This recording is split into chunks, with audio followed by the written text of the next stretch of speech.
Hello and thanks for staying with us. Welcome to Focus Nigeria. My name is Amechi Anakwe. The present state of Nigeria is a source of concern, not just to citizens of the country, but also to members of the international community. The security situation in the giant of Africa is deteriorating, with Boko Haram terrorists, bandits, abductors, and now unknown gunmen wreaking havoc across the country. The latest is that schools within the Federal Capital Territory, Abuja, are closing amidst fears that Boko Haram elements and bandits are within the frontiers of the city. It is therefore no longer news that urgent and radical steps are needed to save the biggest black country in the world from tipping over. On our discussions today, we shall continue with our interrogation of the worsening security situation in Nigeria. What are the root causes? How do we resolve the big challenge? To what extent would the restructuring of the country help in this regard? My guest that will attempt answers to these questions and more is a sitting senator. He represents Bayelsa West Senatorial District, HSDickson. A former member of the House of Representatives, Dickson was also a two-term governor of Bayelsa State. He cut his teeth in politics with his chairmanship of the Bayelsa State chapter of the Alliance for Democracy AD in 1998. Join us as we dissect the problems of the Nigerian state. The president is absent from duty. We take exception to the unfortunate charge that our president has not been seen. This is false and cheap politics. We have not seen our president. We have not heard from our president, despite the daily killings that are going on and that has turned Nigeria into a killing field.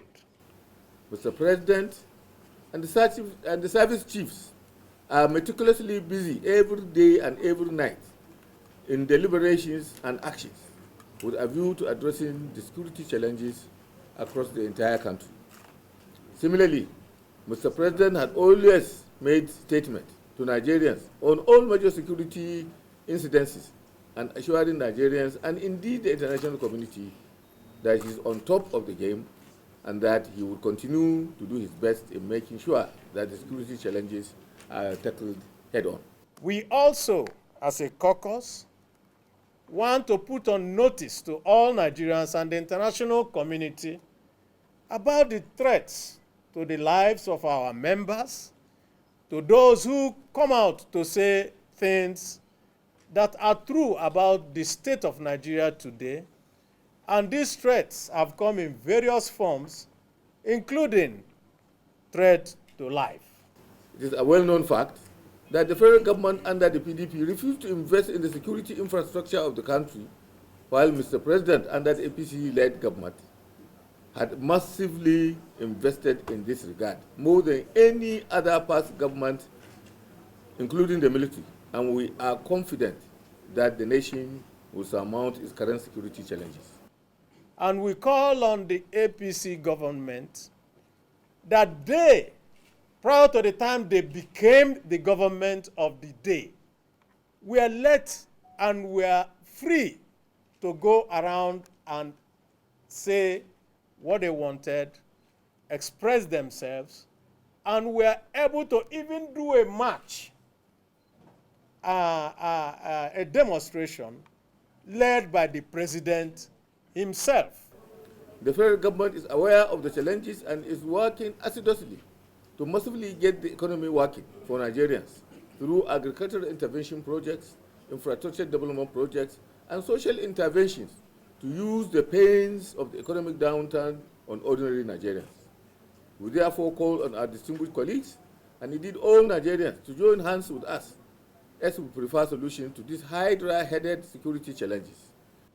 The caucus has taken note and will continue to take note of the constitutional breaches that is happening at this time by the government of the APC, and will at the appropriate time utilize all constitutional methods and measures available after consultation with our colleagues to do the needful.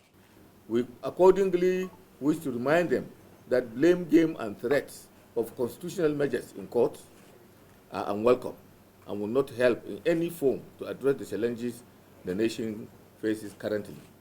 Finally, the APC caucus strongly and unreservedly supports the administration of President Muhammadu Buhari as we continue to work in addressing the economic, security, health, and social development and other challenges that beset our nation. Okay, that's the exchanges between the caucuses of the APC and the PDP in the upper legislative chamber of the National Assembly, the Senate. It's the conversation going on across the country and even beyond. Growing insecurity, some people are portioning blames, some people digging deep to get to the root causes and preferring solutions. That's what we'll be doing today. My guest, former governor of Bayelsa State and present senator representing Bayelsa West Senatorial District, HSDickson. Thank you so much for joining. Thank you very much, Anekwe, for inviting me and having me this morning. Thank you. Okay. Let's greet yes, in the COVID compliant way. Exactly. That's quite good. Now, where are we as a nation? I said earlier, the conversation now is all about our security situation, which appears to be deteriorating, government making strenuous efforts to resolving the problem. What does all this mean to you? Well, thank you for having me, and let me appreciate what you and your colleagues and the Fourth Estate of the realm are doing, developing, deepening, and strengthening our democracy. Democracy is about conversations. Nation building is about dialogue. It's about arguing sometimes. It's about agreeing and disagreeing, but all done in the national interest.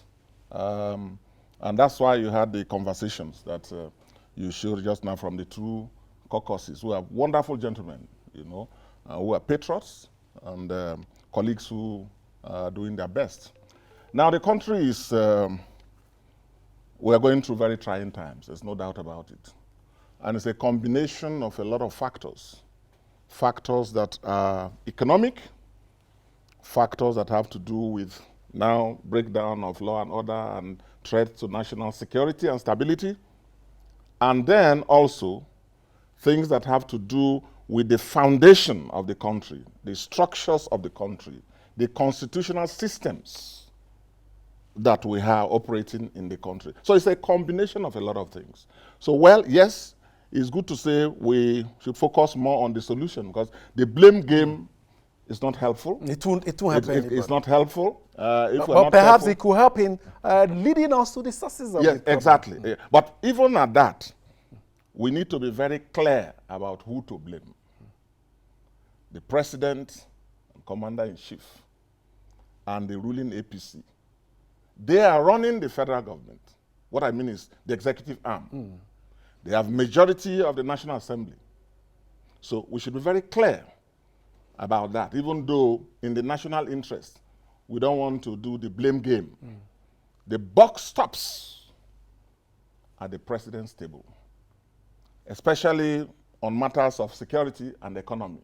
And I've always taken the view since 2015, again and again, that when you are discussing issues about national security and national economy, that we should forget partisanship. But like I said, even when we do so in the national interest, we should be clear about where the buck stops.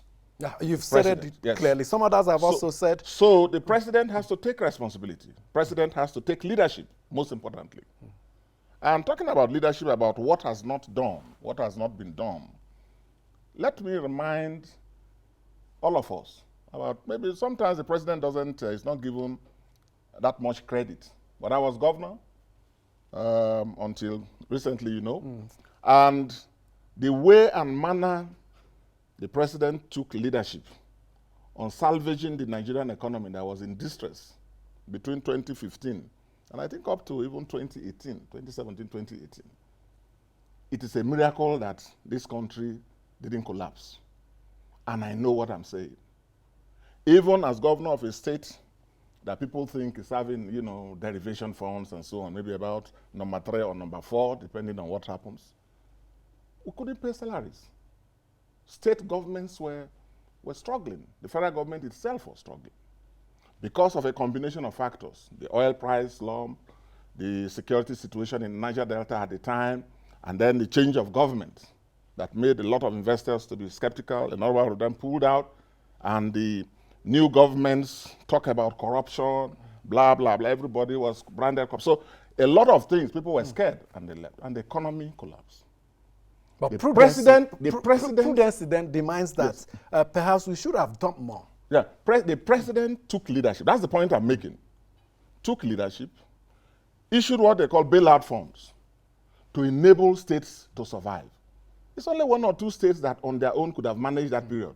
There would have been a national disaster, catastrophe. This country would have had nationwide civil unrest. But it appears the situation is worse now. No, I'm with coming. Printing of money, even coming from a fellow governor saying the debt burden and the printing of money are a huge trap that may pull the ship down. No, I'm coming to that. They did that with presidential leadership and the National Economic Council chaired by the Vice President and working with the Governors Forum. Approved also Paris Club reforms. That enables states to stabilize, to pay salaries, to pay pensions, to pay all of that and so on. Presidential leadership. The Americans call it the power of the bully pulpit. And it was effectively put to use. Now, we need presidential leadership to talk about the issues of constitutional reform, which is at the foundation of a lot of the distortions that we now see. Because you have a system in the 1979 presidential constitution where too much powers are given to the center to the detriment of the so-called federating units and the local government areas. And by the way, by elite consensus, the local governments don't actually function now. By elite consensus, across party lines. So we need is it presidential elite leadership. consensus or governors consensus? Well, elite consensus. Let's put it that way. Elite consensus. You think it's not governors that are the problem with local government administration? Well, like I said, elite consensus. And that's why you need to do constitutional reforms. People don't understand when we say restructuring, constitutional reforms. Some will even be as ridiculous as saying, oh, we don't know what restructuring means. For God's sake. If you didn't know what restructuring means, why the hell did the APC put it in their constitution? So when they were saying in their constitution that they will restructure Nigeria, what the hell did they mean? What the hell did they mean? They were talking about a concept they didn't understand or a concept that Nigerians cannot relate to. There are several elements in restructuring. Devolution, the form of government, revenue allocation, and things like that.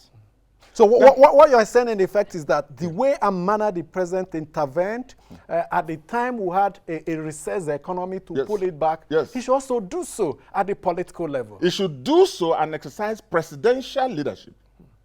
You know, when the Americans left and formed in 1778, 1776, when they broke away from the colonial powers, they created the equivalent of a monarchy by means of the executive presidency.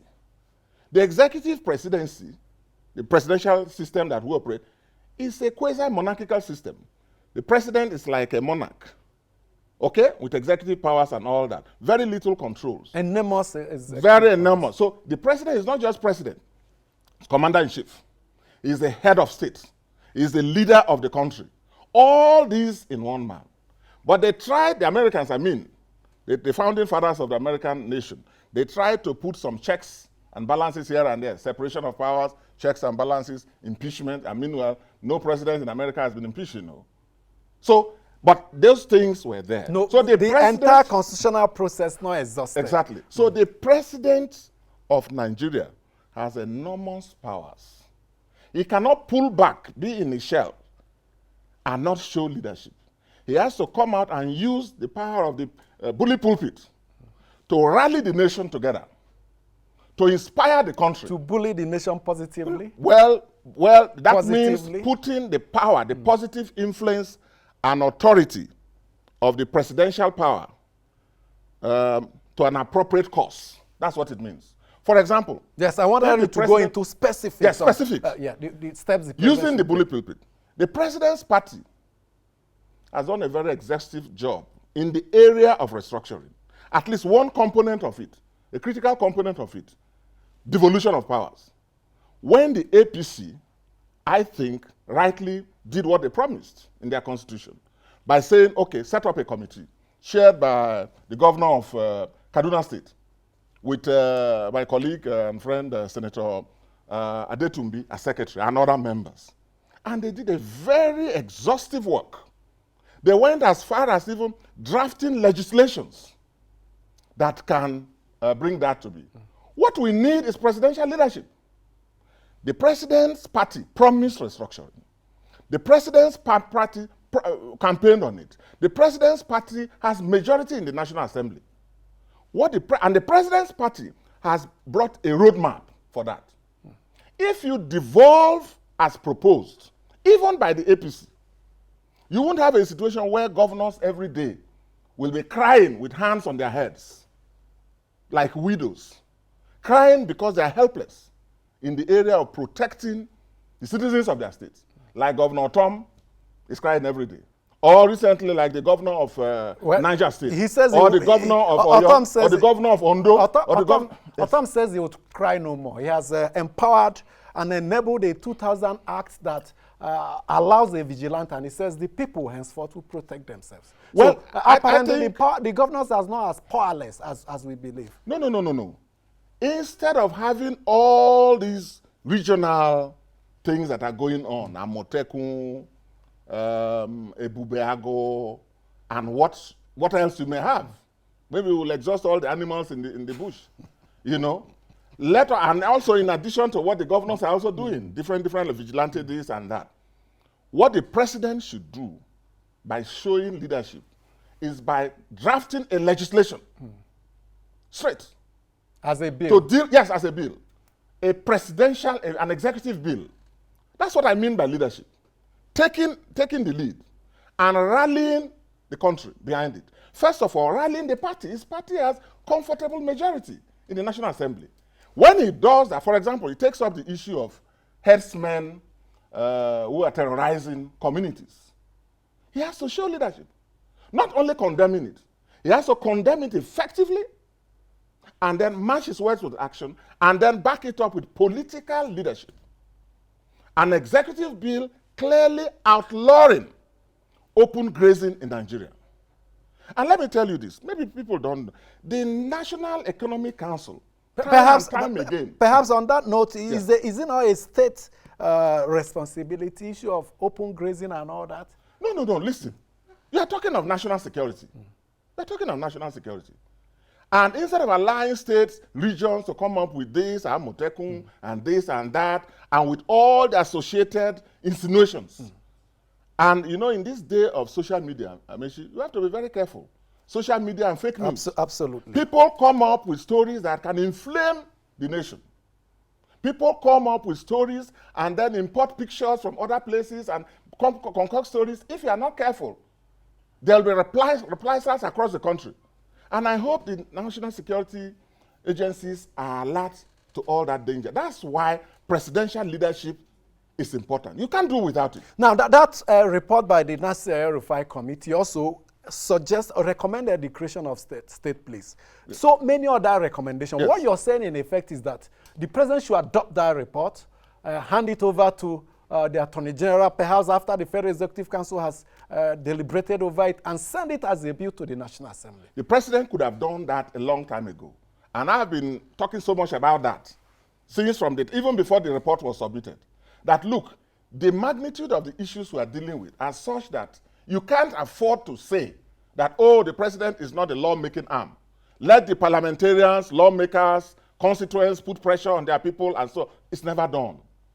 From pre-independence till now, even under the colonial masters, they were the people organizing Nigerian political leaders, midwifing conferences, moderating. And the president, not as a partisan politician, but as leader of the country, has a duty to do that. If the president had shown leadership on the area of restructuring, even on the area of devolution, which is not coterminous with restructuring. Restructuring is a much bigger and wider term. Concept. But it also has elements of devolution. So if we have consensus, now near consensus, on devolution, the other 2 weeks ago or so, the Northeast governors, I saw it on news, because of their helplessness as governors, came together, a people who hitherto were opposed to the idea of state police. In several of our meetings, the Governors Forum, between 2012 and 2020, when I left, I saw the body language, I saw the argument. They opposed. But now, I saw all of them unanimously saying, look, we're in support of state police. The governors of the Northwest too, both El Rufai, is it Masari, who was even the vice president has been the earliest advocate. Yes, even former leaders of our country. Obasanjo, I said, look, go to restructuring to save the country. IBP said, go to restructuring. And I think to some degree, even General Abdul Salam. So look, you can't be the only one right, Mr. President. And all these people are wrong. No, it cannot be. It takes all of us to build and rebuild this nation. We are all equal stakeholders in this Nigerian project. And when all stakeholders, ethnic nationality groups, civil society groups, friends of Nigeria, everybody is saying restructuring, you can't be the only one, right? Restructuring does not mean dismemberment of Nigeria. I've given several lectures and talk shows on that. Those who say restructure Nigeria are trying to avoid what we are going through now. Give some of these powers back to the people. Let them hold their governors and other people accountable when they fail. You still retain your capacity to deal with issues that only the federal government can deal with. Now, you have a situation where the federal government is overburdened with activities, with powers it cannot utilize effectively. It is not in a position to do so. Now it's time to shed those powers. Listen, the federal government is building culverts in communities. Federal government is building walkways in communities. Federal government is distributing toilet rolls in communities. Federal government is doing N-Power, 10,000 to market women, feeding students. And so the federal government has veered off from its primary and essential role, which are the main things that keep us as a nation, that have to do with our pride as a people, as the largest African nation. And some of us are passionate about that, because we're Pan-African. Okay, now, in the absence of a presidential initiative drive, the matter rests with the National Assembly. There's an ongoing process to amend the Constitution. Yes. Some devolution of powers, most of them failed in the past. Yes. Do you think the National Assembly has constituted both chambers setting up committees, they can successfully push through devolution of powers and some form of restructuring? Well, I think the signs are, they are positive signs. They are positive signs. But you see, in most of these things that have to do with the destiny and future of a people, the leader takes responsibility. It will be easier if the president were to use his bully pulpit, rally his party together, and I propose that, look, you have that report before you by your party, okay? You have an attorney general, a close person, I suppose. You have the vice president, a seasoned lawyer. You can put a team together at the executive level. You can even call your National Assembly white paper leadership. on the report. Yeah, you can have your National Assembly leadership of your party. I'm not talking of we in the PDP. No. But if it does that and involves others, that is nationalistic. That will be appreciated. But you can start with that within your party. And then, so gentlemen, this report, rather, thank you very much for this exhaustive report. Let us see if it meets our, they look at it, and then if the president says, look, I want this thing done, discuss in the National Assembly. That will be helpful. But having said that, even without that, you know, the ongoing process is there, And in the Senate, I'm a member, because I came late, you know. You're a member of the committee? Of the, yes, Constitutional yes. I mean, the Senate President and the Deputy Senate President were gracious. I'm a member. And I attended some of the meetings, and like I said last week, I'm pleased with the caliber of people we have, the experiences, former governors, former this, former that. And I believe that if we aggregate all of this, we should be able to draw the national minimum interest. Are you pleased? And take it. Are you pleased with the speed? Because a long time that the committee was inaugurated, and we are not seeing much after call for memorandum. Well, I think the Deputy Senate President, who is chairman, I'm not speaking for the Senate, I'm not speaking for the committee, for the committee either. But I mean, I'm talking about what I've noticed. The Deputy Senate President is giving leadership, and I think everybody is behind and supporting. If we move fast enough, we should be able to address some of these issues. And this is why, even now, it is not too late for the president to take leadership. To say, look, I've heard too much cry about this issue of state. Perhaps someone a meeting of the leadership of the National Assembly. Yeah, no, his party. If he wants to broaden it, fine and good. He can discuss it even at the National Council of State meeting, for example. That's why we have all those organs. But he has not done so, and we should encourage and ask him to do that, because that will fasten it. Because in the end, all of us are saying this, all of us are doing all of what we are doing in the national interest. We don't have to agree, because sometimes people, out of ignorance, say, oh, there are so many views about restructuring. For God's sake, let there even be more views. The more the merrier. The more the merrier. Democracy is a marketplace of ideas. You come with your own, I come with my own. And this idea of a national assembly, a national discourse and dialogue, it's not a monologue. No. We shouldn't bother ourselves when people disagree. So some people... wait a minute, let me make that. Okay. I come with the plight of my people from where I come from. You come with yours.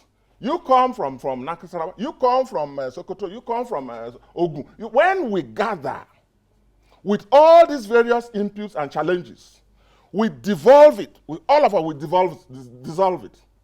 And then, you know, brew what will come out as a national interest. National consensus. National consensus. You can't have everything. People should come with an open mind.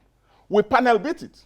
Consult, dialogue, give and take in the national. That's how nations are built. Nations are built not as a result of a failure to engage or a failure to undertake a serious assignment like this and say, oh, I don't know the meaning of it. If you don't know the meaning, why is everybody talking about it? You should ask and be educated. Now, just with the Electoral Act, Nigerians are concerned, even the international community, that is getting too close to another general election and it is not on. Now, this constitutional amendment process is getting close to another general election, and it's always good to get done with this because it's a long process. It has to go to the states and come back. That concern is there that we need to up the tempo in terms of the speed. Well, what I've seen, Amechi, is that a number of these constitutional Electoral Act amendments, and again, I'm in the Electoral Committee. Electoral Matters, Committee on Electoral Matters. They are chaired by former governor of Kano, very experienced man, with a lot of colleagues who know what to do. I think they are, well, I just came to join them 3 months ago. But what I think is happening is that those issues in the Electoral Amendment that are constitutional, you know, some of the issues are constitutional. You have to amend the Constitution. Absolutely. Yeah. Which is why you need the broadest possible coalition and force to push it through. And no one can do it more than the President of the Republic. Now, those electoral issues that are constitutional will come to the Constitutional Committee, and they are being looked at. There are various subcommittees that at least I've read some of the reports. So I think we are on course. Can we fast track? Yes, we need to. Should civil society and every interested group put more pressure on us, all representatives, all members of the National Assembly, and also the President? Because mind you, it was the President who refused to sign the last one. Okay? He could have signed, same excuse that it was he could have signed and then sent amendments if he had any. But they brought the excuse that it was too late. And if it was too late and you were genuinely concerned about deepening our democracy, mind you, somebody deepened the democracy to introduce electronic voting, to introduce card reader in 2015. Exactly. So if this president had that view, that commitment to broadening our democracy, if he said, okay, the time was too short, he This is almost 2 years he has been in power. Especially now that he will not be running again. Yes. Well, even if he was running, you see, you must make sacrifice for a country. A country is nothing without sacrifice on the part of its leaders, on the part of the citizenry, which is part of what we are talking about. Okay, time for us to go on a break. When we come back, we engage with more issues on finding solutions to the myriad of problems facing Nigeria. Please do stay with us.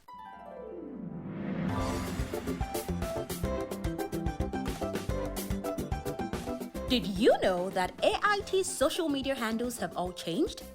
If you are one of the millions of our followers on Facebook, Twitter, and YouTube, this is introducing to you AIT's new official and rebranded social media handles. Like or follow us now on our Facebook page, Official AIT Live. If you're on Twitter, switch to our new handle at Official AIT Live and activate the notification button to get breaking news and updates on the go. For exclusive short videos and photo news, follow our Instagram account at Official AIT Live. Subscribe to our YouTube channel, Official AIT Live, and enjoy live streaming of news and your favorite programs, where you can also watch our broadcast materials at your own convenience. Note that Official AIT Live is the only authentic social media profile name with all the handles on our website ait.live, with a notification prompt to accept and receive breaking news and updates on the go. Log on to Facebook, Twitter, Instagram, and YouTube platforms on your smartphone, tablet device, laptop, and desktop to follow us now. AIT.live. On air, online. Thank you so much for staying with us. Former Governor of Bayelsa State, Sir HSDickson, present sitting senator, representing Bayelsa West Senatorial District, has been with me for the past half hour. And for the next half hour, I also continue to provide solutions to Nigeria's many problems. Before we do that, as usual, it is an interactive program. Our Twitter handles are being scrolled on the screen. Let's quickly make a recourse to some of those that have come in. Sen Bokolo says he commends the former governor of Bayelsa State for his oratory prowess. He's well grounded on national issues. Cass Clement says he expects the senator to tackle the questions more frontally, talking of consensus as the Southern and Middle Belt Caucus in the National Assembly constitute 4 regions. Why is it difficult for them to form an alliance and force their agenda through? Or are the 2 regions still more in number? Perhaps when you do an analysis of the number distributions among the regions, it may necessarily be so. Mohammed Obie says, Sir HSDickson and former governor of Enugu State, Chimaroke Nnamani, are pan-Nigerians. They are committed to the unity of Nigeria. I wish all leaders would speak like this if they come on air. Osborne Essien says he commends the non-partisan ideology of the former governor and present senator of Bayelsa State for his intellectual contribution. Some of the APC failures are afraid of taking responsibility as not to lose their political offices. You want to respond to some of this before we continue? No, let's continue. Let's deal with the big issues. Now, there are calls for some form of national conference, different from amendment process, the amendment process of the Constitution in the National Assembly. Afe Babalola has said he's gathering Nigerians in his university in Ekiti State. He has put some donations down. He wants well-meaning Nigerians to talk. Some people have said, we don't even need an amendment of this Constitution. We need a new Constitution. Where do you stand in all this? A conference of Nigerians led by some initiatives outside government frowning at such, saying their intention is to pass a vote of no confidence on the president and use the illegal means to get him out of office, and the demand for a new constitution. Well, first of all, I'm not aware of the meeting that some elders are calling Afe Babalola. I read about it, and I found the reaction of government very ridiculous, panicky, unnecessarily panicky, and ridiculous. It is the fundamental right of Nigerians, whether they are young people, whether they are old people, whether they are elder statesmen or elder stateswomen, to meet and talk about the governance of their country. This country is ours. And anybody, including all of us, are servants of the people. So Nigerians have a right to meet under whatever name. The only thing you can demand is that any suggestions coming should be constructive and should be geared towards solving the national dilemma. Okay? But to say that, oh, because elders are meeting in whatever name, then you brand them as one kind, is, for me, highly unfortunate. In our democracy, if we must have a democracy, as I said, it's a marketplace of ideas. Absolutely. People can criticize, people can support. At the end of the day, the majority has their way, the minority must always have their say. And if elders don't meet and talk now, when do you expect them to talk? And which is why it is to avoid this divergence, this what do I say, these kinds of contradictory things going on that we call for presidential leadership. Now, talking about that, I'm not in support of any other form of national conference. No, you already have a National Assembly according to the Constitution. I'm one of those who feel that this Constitution is fundamentally flawed in so many ways. The over-centralization of powers at the center to the detriment of the people. The Constitution as currently constituted is not such that can promote productivity. Too much waste. Even the form of government, I disagree. I'm a participant in the presidential system, okay? But I disagree with it fundamentally. I believe that 1978 Constituent Assembly and the constitution that came out of it, 1979 Constitution, were wrong in taking us away from what the our founding fathers agreed. Because of our heterogeneous nature, multi-ethnic, this diversity is good for us. The idea behind it, as we were told, was a strong center, a strong president that will which is why we are where we are. The strong man syndrome, strong center syndrome has not helped. Has collapsed. Take, for example, since the 80s, we have destroyed the police. And now we are talking of national, there's no security, there's no... How can you have... A nation cannot be secure if the police, which is a frontline law and order agency, has collapsed. No, they don't attend to it. It's not funded. It was neglected. And now they keep shipping away the powers of the police. They will take away road safety from it. They will take away NDLA from it. They will take away now civil defense from it. They will take away EFCC from it. EFCC is exercising powers of the police serious fraud office. So now, and then you concentrate it at center. You don't fund it. You don't train them. And this is the organ that has presence everywhere in every community. No vehicle, no communication, poorly paid, poorly trained, ignored, no morale. You can't have security. Meanwhile, the constitutional system says federal police. But you can't even fund them. You can't even fuel their patrol vehicles. The reason that has happened is because the federal government is overburdened with unnecessary... So when, gentlemen, when with we talk of overburdened with building corvettes? Yes, they are over with things that they shouldn't be concerned with. And our founding fathers knew that. That was why they decentralized governance. So the eastern region could drive development at their own pace. The western region could drive development at their own pace.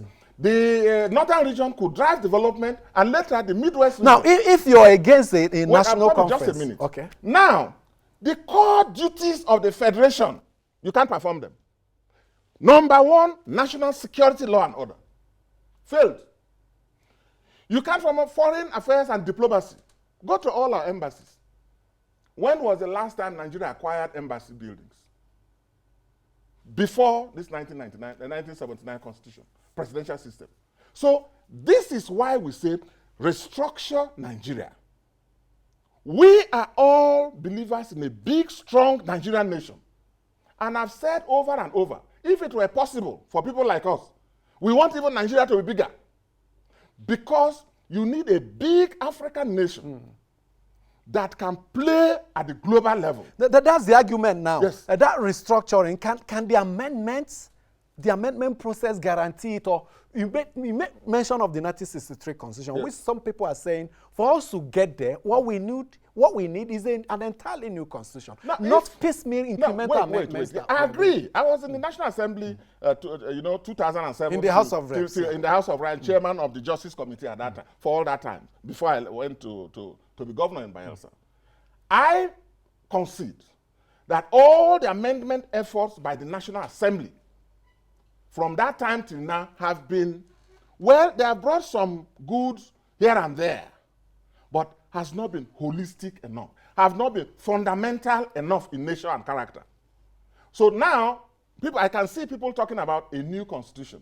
But if we build consensus, the National Assembly is there to pass it now. And this is why I'm calling on the president to show leadership. Take, for example, specific terms, because you asked for specificity, on ranching. This is one matter, this herdsmen crisis is one matter that has pushed Nigerians to the borderline and made the country, and it is now the reason so many people are talking of so many conspiracy theories. Islamization agenda, Fulanization agenda, president is this, president is... but you see, even if it is not true, because we should be very careful in drawing those conclusions about the leader of the country. But even if it is not true, perception, and the fact that these are your kinsmen and not enough action is being taken can lead to all kinds of insinuations. That in social media, in this age of social media and fake news, can set this country ablaze. Action needed. You need an executive bill to stop open grazing in the country. Open grazing as a national security item. It's not for governor of Benue. It's not for But governor nothing of stops Ondo. the governor. Wait, Some governors have done that. Benue, Ekiti, some states have done that. Now, the reason if you do it, listen, and this is why presidential leadership is important, which we are not seeing enough of. You know, if the president comes out and says, look, gentlemen, I don't want this. This country is going like this, like this. Now, set up a committee, fine-tune a law, a legislation. I will prefer that kind of effort to be led by the executive. A law that to was underscore the importance, the national importance, and that the presidency is behind. A law that will also take into consideration how to transform the open grazing to another That's form what I'm saying. It's two things. When you ban, that's why it is not working in states. I didn't do that in Bayelsa. Rather, I told all of them, I built abattoir, built a market, built a police post, security post. You understand? So I can register herdsmen with their cattle and protect them. And also warn them, anybody who comes into Bayelsa with weapons, arrest them. A committee that had the Fulani men, himself, the herdsmen, both the dealers and then the traders, the dealers and then the herdsmen, with the security people and natives, from the areas. And it's working. And I said, you all go to a particular place owned by the government. There's a recent anti-open grazing law in Bayelsa. In Bayelsa. So that means the governor is starting on it. No, okay. The governor is. Does it mean that your initiative didn't work? Now, I don't want to speak for the government of Bayelsa. I stopped being governor. So, yes. But what I'm saying is that, you see, when you do that law or ban, and these people, mind you, this heading is an economic activity. So you are dealing with an economic problem also that has now become a security problem because of the management. If you say, don't graze, and the people are already in your state, where do you want them to be? What do you want them to do? This is why fair presidential, impartial judgment and leadership is important. Because you need to make out money to fund the establishment of ranches, not Ruga, not colony. That was a bad idea, dead on arrival, because of the conceptualization and the presentation. It is a business. If CBN makes fund available today, governors will key into it. State governments will own the ranches. State governments have ranches. There are businessmen who can access funds and create ranches. It's an economic activity.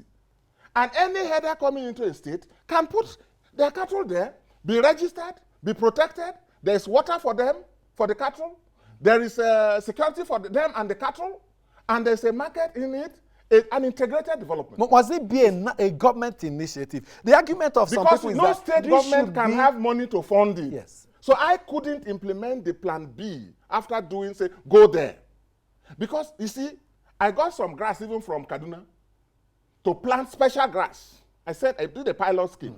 But you need a lot of money to be able to plant several hectares and have a fence and put all the things. Well, I'd put some, and it was working for us. We didn't have any clashes. So you need the president to come up with that.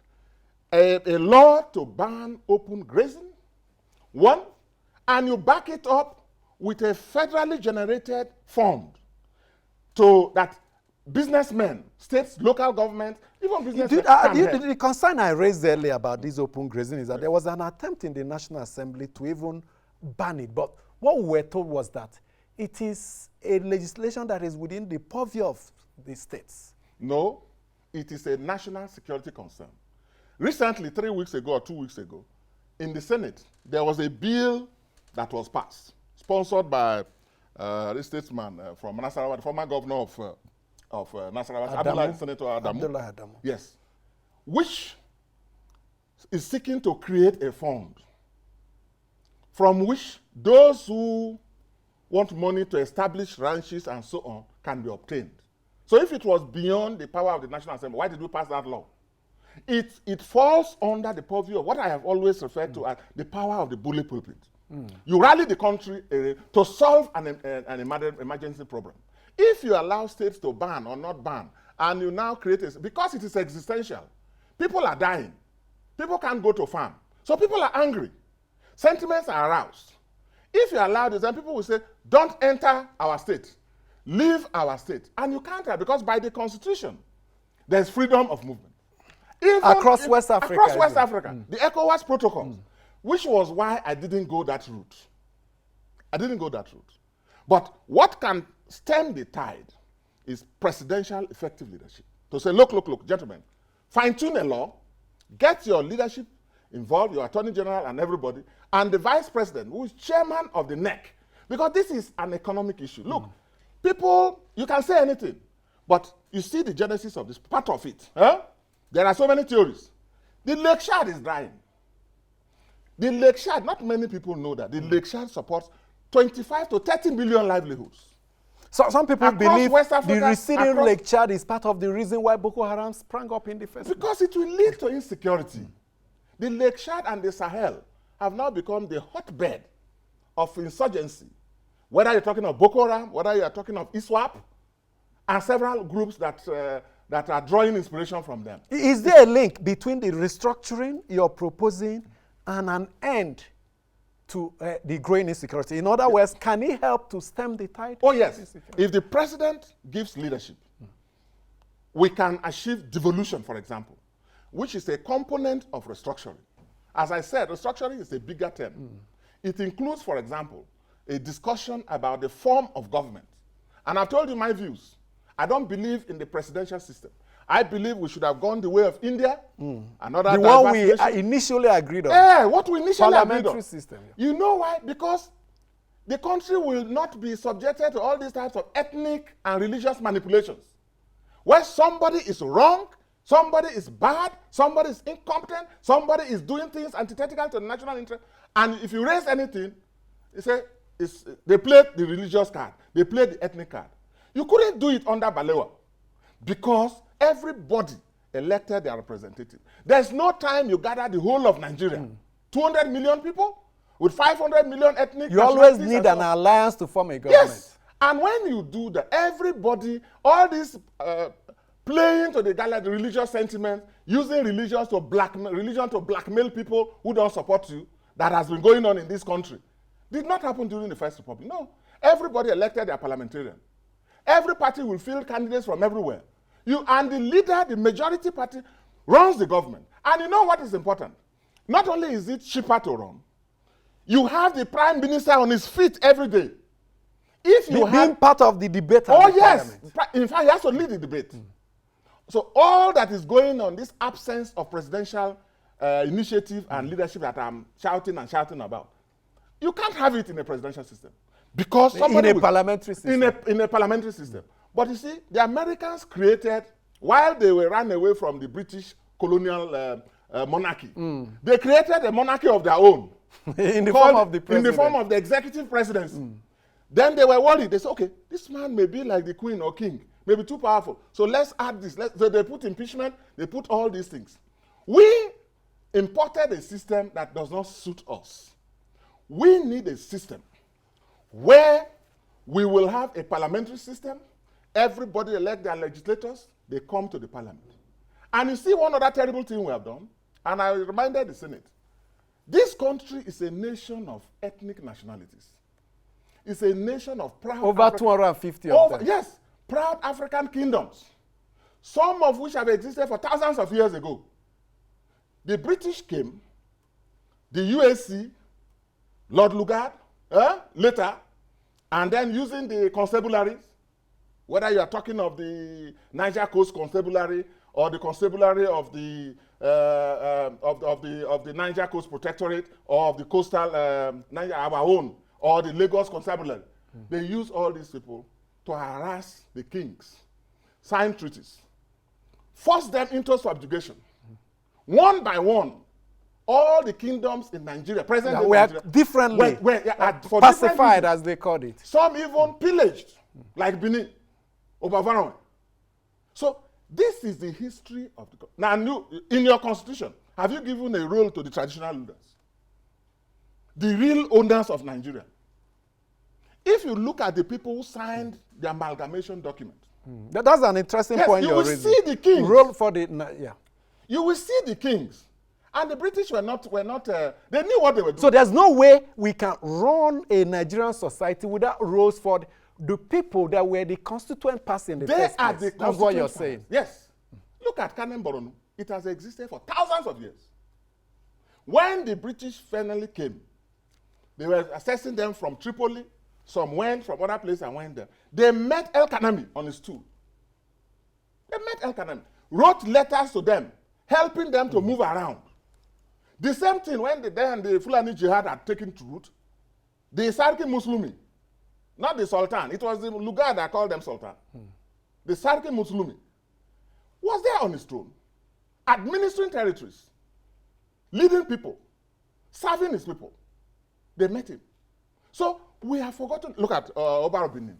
Lagos, 1851, they took over, appointed Akitoye, signed treaty. And they went to everywhere like that, you know what happened in Bayelsa, where the Akasa raid, okay? And then Jaja of Opobo, or Nana Shekri. They did it like that all across the country.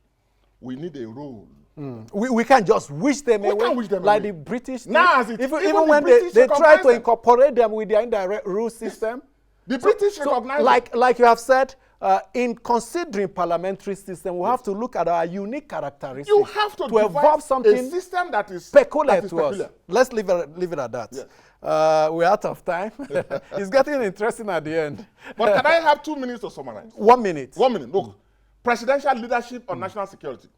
The president should convene a meeting, expanded meeting of the National Council of States.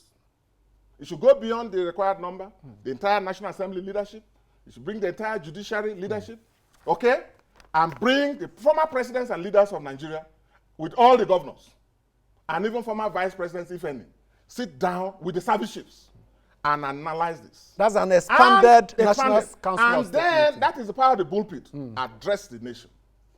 In that address, he must rouse patriotism, because people have lost faith in Nigeria. He must tell them that the Nigerian dream is still alive. We have challenges. We are working hard to address it. Don't misunderstand government. We are working together. There may be problems. Okay. We are doing it. Then the president should 1 visit minute the is regions. He should visit the regions. All the regions, beginning with the Southeast, and has to meet all the traditional rulers and leaders of the Southeast. Okay, we'll have to leave And it here. sleep there. And go around all others. So that's what I mean by presidential leadership and authority. What did you call it? Bully pit? Bully pulpit. Bully I'm an pulpit. American fan, Okay, yes. yeah, I understand what you mean. Thank you so much, Senator Sarah HSDickson, for joining us today and putting a lot of recommendations on the table. That was our initial objective, and I think we have achieved that. Food for thought for the president and the government. My name is Amechi Anakwe. Keep it with us tomorrow.